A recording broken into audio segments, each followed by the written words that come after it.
At this very moment, someone less capable than you is succeeding. The reason? They project greater certainty. They articulate their ideas without hesitation. They behave as though everything belongs to them by right. And the world responds accordingly. You, on the other hand, hesitate. You overanalyze. You wait for the perfect moment, the ideal words, the precise emotional state. And during that wait, someone else claims what could have been yours. Confidence is not merely a quality. It is a lethal instrument. And if you do not wield it, someone else will use it against you. Machiavelli understood this centuries ago. The bold make progress even without exceptional talent. The hesitant fall behind, regardless of their brilliance. Because power does not belong to the most competent. It belongs to the one most convinced of their worth. This video does not aim to inspire or comfort you. It represents a radical shift. Its purpose is to give you command. You will learn how to eradicate uncertainty, speak like an absolute leader, and move as someone who expects complete obedience. Pay attention, because from this point forward, fragility will no longer be accepted. It will be replaced. You were not born weak. You were conditioned to be weak through repeated routines, conditioned incentives, imposed rules. You were trained to comply, to seek approval, to ask, is this acceptable? What lives within you is not a true man. It is a subordinate trained to please, programmed to surrender. A loyal dog that recoils under scrutiny and begs for permission. That inner voice that hesitates, that overthinks, that apologizes before speaking, that is not your essence. That is the hidden servant. And if you do not destroy it, you will never taste freedom. Machiavelli did not whisper. He issued commands. He did not wait for understanding. He acted and allowed others to follow. He did not beg for authority. He seized it, knowing full well that those who beg for power are unworthy of it. Your transformation begins with reversal. Each time you feel the urge to diminish yourself, expand. When you wish to justify yourself, fall silent. When the impulse to apologize arises, hold your gaze steady. Because intimidating confidence does not stem from feeling ready, it emerges when you do what your inner servant would never dare. You begin to move faster. You claim territory. You stop nodding in agreement. You strip the sweetness from your tone. You speak as if your words were final verdicts, not mere suggestions. Confidence is not a posture. It is a profound essence. And that essence is forged through insurrection. Not against others, but against the part of you that still longs to submit. Here is your first rule. If something diminishes you, eliminate it. Be it an idea, a pattern, or a person, remove it. If it causes doubt, confront it directly. If it weakens you, reject it. If it seeks sympathy, ridicule it. Society will urge you to be friendly, polite, charming. But here is Machiavelli's truth. Agreeable men are tools. They are used, discarded, and replaced. Men of power are not charming. They are precise, measured, composed, strategic. And it all begins with the sacrifice of that internal voice still pleading for acceptance. You require no permission. You need no validation. Only one thing: the will to instill fear, not in others but in your former self. Because when the servant is slain, the sovereign awakens. Powerful individuals do not enter with noise. They enter with an imposing presence. Not through vocal pitch, but through silence, composure, and a piercing gaze. They do not need to be known. They do not need to be liked. All that matters is that the room shifts the moment they arrive. That is how the man who commands a space operates, not because he was invited, but because he moves as though he has always owned it. Machiavelli observed this in royal courts. Those who ruled did not always wear the crown. Sometimes it was the man in the corner, who rarely spoke, but when he did, the entire court bent to his will. Silence is dominance. You believe that speaking incessantly makes you formidable. It does not. It makes you predictable. The quiet man is the hidden threat, his intentions unreadable. When you enter a space, you do not seek approval. You do not scan for permission. You observe. You absorb. You allow others to rush to prove themselves, while you evaluate. Your presence speaks before your lips do. You move slowly, not from insecurity, but because there is no urgency. Hunters do not rush except in the moment of the strike. Until then, they wait. Ready. Most people never realize how fast they move, how quickly they speak, how often they interrupt. Desperate to impress, forever under the judgment of others. But when you walk as if the space already belongs to you, you do not speak to impress, you speak to declare. Each sentence brings closure. Every word resounds like an irrevocable judgment. People begin to perceive you differently. They do not confront you. They adjust to your rhythm. And when others speak, you wait. You let them go first. You let them reveal their hunger, their insecurity, their weakness. Because those who speak first often expose their fears. And once you identify those fears, you can shape them at will. You do not adjust to the current. You create gravity. Because confidence at this level is not about pleasing, it is about making others question their status simply by being near you. Therefore, behave as if you have already won. Not arrogantly, but like someone who sees no opponent because he has already declared himself victorious. If they respect you, excellent. If they don't, even better.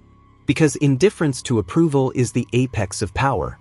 And if the place was not yours when you arrived, by the time you leave, it will be remembered as if it always had been.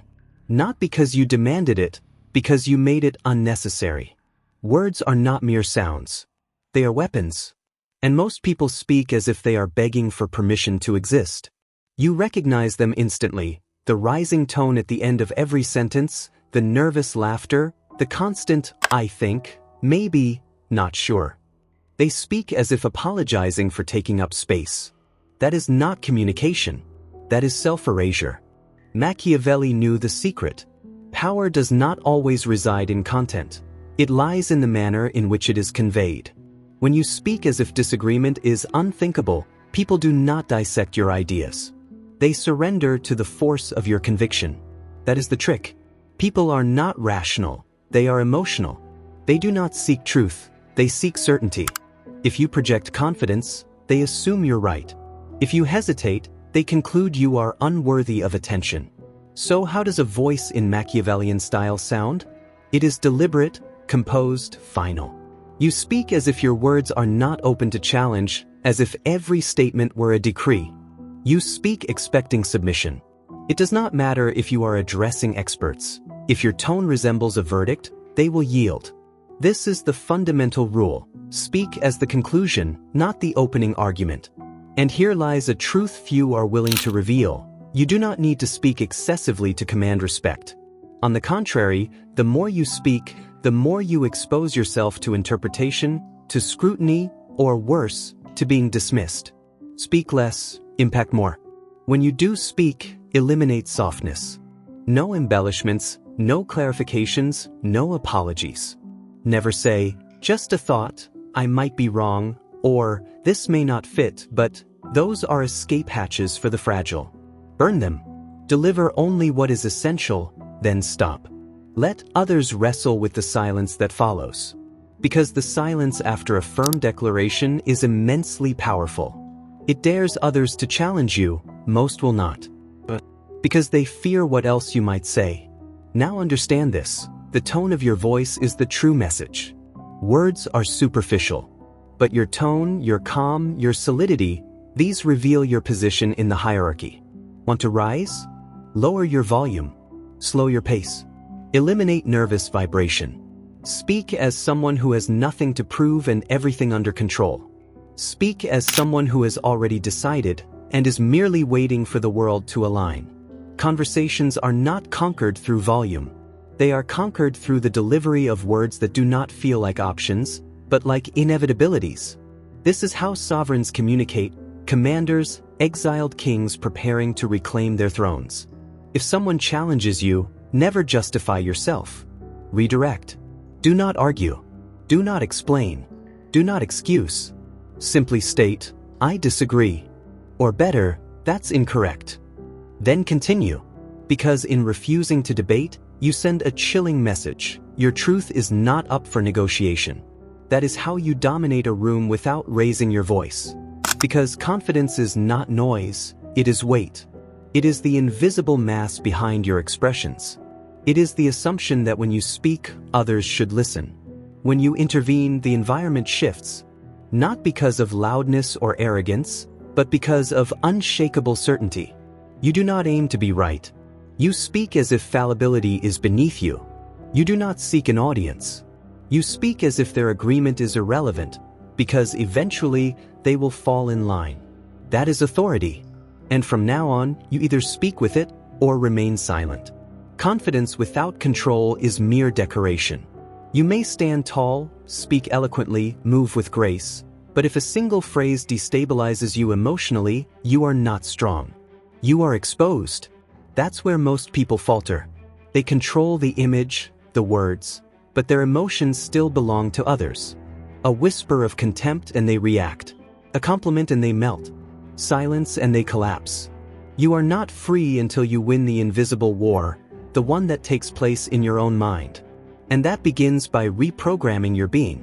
Machiavelli understood this within the circles of power. He did not fear adversaries. He feared dependency, emotional or otherwise. He placed no faith in affection. His trust was in control. Because once others identify what moves you, they know where to press. And once they know where to press, you cease to intimidate. You become manageable. And manageable individuals are discarded the moment they lose their usefulness. So the pivot, you stop reacting and start calculating. Someone insults you. You do not clarify, you observe. You gather data. What is the purpose of the insult? What is being hidden behind it? Someone flatters you. You do not soften, you analyze. Why this praise and why now? What do they want? Someone ignores you. You do not panic, you grow colder. Silence becomes your tool, not your weakness. This is what it means to be psychologically impenetrable. Not devoid of feeling, but unbreakable. You perceive everything, but you act only when it benefits you. When tested, you do not respond. You show no discomfort. Because your mind is not an open square. It is a fortress. And you decide who enters. That is how you remain immune to manipulation. Most men are embarrassingly easy to control. Tell them they're inadequate and they'll over-explain. Tell them they're extraordinary and they'll follow you. Withdraw and they'll beg for closeness. That's not power. That's conditioning. And until you break that pattern, you will always be someone else's tool. How do you reprogram yourself? You extinguish the urge to be understood. That is the root of weakness, the need to justify, to be seen, to be validated. That is your vulnerability. Burn it. You do not exist to be interpreted. You exist to move through the world with strategy, precision, and discretion. Eliminate your fear of rejection. The Machiavellian mind does not seek inclusion. It controls access. You do not crave an invitation. You want others to question what it means to lose access to you. Break the habit of responding with emotion. Emotions exist, but they are meaningless unless converted into arsenals. You feel rage, use it as fuel. You are slighted, use it as leverage. You are questioned, use silence. And let your results speak in due time. This is how men of power are forged. They do not become automatons. They become irrefutable. For once you become emotionally immune, all that remains is to act with precision, so that others fear your next move. Let others seek harmony and empathy. You must seek clarity and command. Because the world cares little for your feelings. It only responds to what you project. Certainty, authority, presence. And when your essence becomes unshakable, you become threatening, not through aggression, not through volume, but through your inaccessibility. They will try. They will test you. They will praise you, ignore you, attempt to seduce you. But nothing works. You remain unchanged, cold, calculated. And eventually, their attempts to control you cease as they come to a terrifying realization. You are the one person they cannot remove. This is the final metamorphosis. It is not an act, not rhetoric, not performance. It is essence. You are no longer shaped by others. You shape the space. You shape the rules. You shape the outcome. You need not be understood. You seek no approval. You require nothing from anyone, because you no longer belong to anyone. And that makes you untouchable. Rejection is a wound for the weak. For the strong, it is a sign, a gift, a message from the universe. You were too accessible, too predictable, too dependent. Excellent. Now you know what must be annihilated. Understand this. Rejection is not personal, it is positional. People dismiss what they believe is dispensable. If you were denied, they assumed there was no loss. It's not an insult, it's data. Now you know their stance and your own. That positions you to strike when they falter, and you remain untouchable. Step 1. Never reveal impact. If you show damage, they win. This is not about them, it's about your myth. A Machiavellian mind does not unravel when a door closes. It cools the room. You were not discarded. You made them unworthy of your presence. Rejection only comes to life if you breathe into it. So don't respond. Evolve. Step 2. Withdraw your aura as a weapon. What happens when something taken for granted vanishes? Its weight, its value becomes clear. Apply that to rejection. Disappear. No explanations. No emotional goodbyes. Just a tactical retreat. While they suffer the void, you ascend. Machiavelli once said, "Men must either be treated with generosity or destroyed, for they take revenge for slight injuries, but not for grievous ones." So don't injure them. Render them irrelevant. Make your silence louder than your words. Make them question where you went, how far you've gone, and whether they ever truly had you. Step 3. Rewrite the narrative. Rejection only dominates if it appears that you were pursuing something. Rewrite the story, not for them, but for yourself. You were not dismissed. You stepped away from a stage too small for your stature. You allowed them to reject you so you could observe their behavior. You granted a single opportunity for them to perceive power. They failed. And in that failure, they revealed what mattered most. Now disappear and evolve. Step 4. Convert rejection into dominance. This is where you win. Rejection is clarity. Most people drift in fog, unaware of who values them, who exploits them, who fears them. Rejection slices through that fog like a blade. Now you know who is blind. You know where your influence has yet to reach. So what do? Sharpen your edge. Refine your presence. Elevate your merit so high that those who once ignored you are forced to justify even mentioning your name. And when they return, you will not need to discard them. You will have transcended their world. That is dominance, quiet, enduring, exquisite. Step 5. Make your return a weapon. The goal is never revenge. Revenge is emotional. Machiavellian power is measured. Do not seek retaliation. Let time manage that for you. You return only when your presence provokes unease. When your success becomes undeniable. When the one who dismissed you sees you ruling the very terrain they thought unfit for you, say nothing. Offer no disdain, no irony, no vanity. Just a glance, or better yet, none at all. Because you no longer seek allegiance. You are the standard. Final word, rejection is not failure. It is the test, the filter, the fire that reveals what must be cooled, what must be severed, and who must be left behind. So remember, you were never discarded. You were redirected toward a version of yourself that does not beg twice, does not shrink, does not await selection. Now go and build in silence. Return as a force they cannot ignore, even if they try. You have been reforged, not motivated, not encouraged. Rebuilt from the depths. You annihilated hesitation, not with declarations, but with execution. You didn't wait to feel worthy. You acted. You learned that power doesn't belong to the flawless. It belongs to the daring. You used rejection as fuel. You ceased seeking validation. Now you let them feel the cost of your absence. You became rare, deliberate, silent. And they noticed. You no longer enter spaces to be accepted.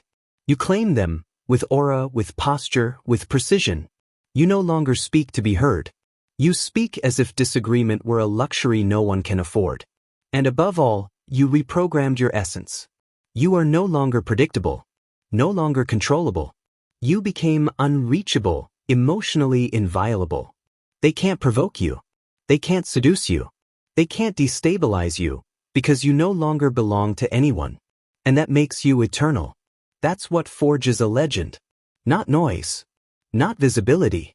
But impactful silence, icy clarity, and relentless perseverance. You don't need to proclaim your transformation. You don't need to announce your evolution.